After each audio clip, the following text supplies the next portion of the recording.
কাকুলি ভৌমিক, আমি আপনাদের সামনে আজকে যে রান্নাটি করে দেখাবো সেটি হলো তেল ট্যাংরা। চলুন শুরু করা যাক।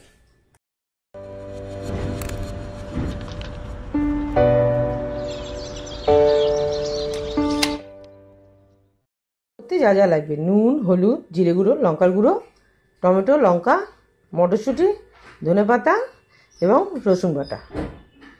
রসুন বাটা 2-3 কোয়া দেবেন। এবারে আমি মাছে নুন হলুদ মাখিয়ে নেব।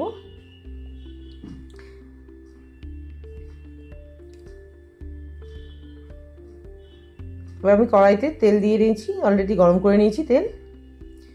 এবার মাছগুলো আস্তে আস্তে ছেড়ে দেবো।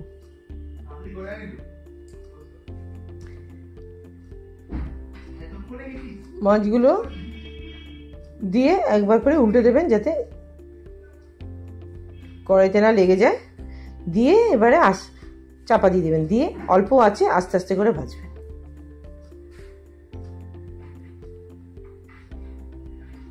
আর এই মাছ কখনোই বেশি ভাজবেন না, কারণ এই মাছ বেশি ভাজলে, কড়া করে ভাজলে পরে শক্ত হয়ে যাবে। ট্যাংরা মাছ এমনি সব বেশি ভাজলে শক্ত শক্ত লাগে।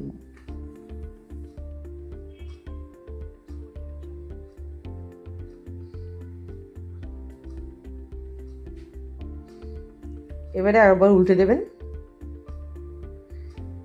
দিয়ে এবারে আমি গ্রেভি বানাবো। গ্রেভির জন্য আমি কড়াইতে তেল নিয়েছি, তেলের মধ্যে আমি কাঁচা জিরে ফোড়ন দিলাম। এবার এর মধ্যে আমি টমেটো দেবো, টমেটো দিয়ে রসুন বাটা দেবো, দিয়ে ভালো করে রসুন বাটাটা, বেশি না, লাল বেশি করবেন না, হালকা ব্রাউন হলেই ওর মধ্যে আমি টমেটো দিয়ে দেবো। দিয়ে টমেটো দিয়ে ভালো করে টমেটোটা স্ম্যাশ করে নেবো।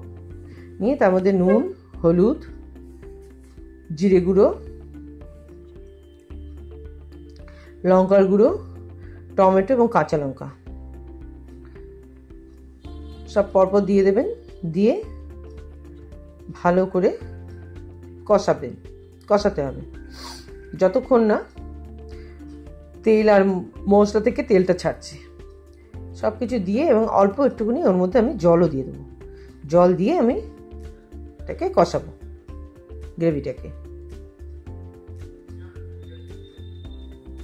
দেখতে পাচ্ছেন আমি কি করছি।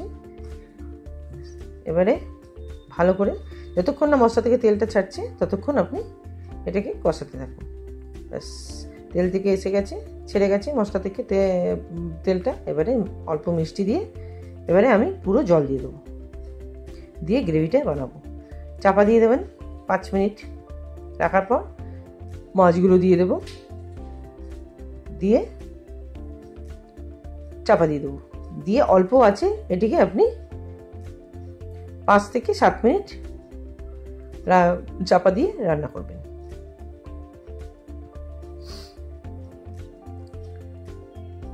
দেখতে পাচ্ছেন মোটামুটি কমপ্লিট আমার মাছ রান্না।